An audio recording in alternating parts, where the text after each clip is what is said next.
কেমন লাগলো ওদেরকে? খুব ভালো, খুব ভালো না? খুব ভালো। আজ প্রায় 2 বছর পরে আমাদের এই বন্ধুরা আমাদের বাড়িতে এসছে। এত ভালো লাগছিল কি বলবো।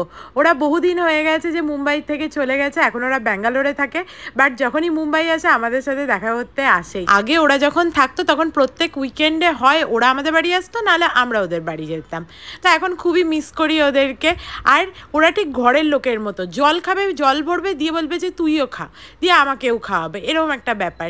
বাট আমি ওদের জন্য কিছু রান্না করতে পারিনি, যদিও ওরা দুজনেই আমার হাতের খাবার খেতে খুবই ভালোবাসে, তাই একটু লেবু চা বানিয়ে দিয়েছিলাম। তবে রাতের ডিনারটা বাইরে থেকেই অর্ডার করেছিলাম। ওরা যেহেতু দুজনেই ভেজ খায়, ওই জন্য 2টো ভেজ পিৎজা অর্ডার করেছিলাম, গার্লিক ব্রেড আর তার সাথে ফ্রেঞ্চ ফ্রাইস। আমাদের জন্যও রাত্রিবেলা পিৎজাই অর্ডার করে দিয়েছিলাম। ওদের উপলক্ষে আমারও খাওয়া হয়ে গেল একটুখানি। দারুণ কাটলো সন্ধেটা, বহুদিন পর। বললে যাওয়ার আগে আরেকদিন দেখা করে যাব। চলো, লাভ ইউ, বাই। ভালো লাগলে সাবস্ক্রাইব করো।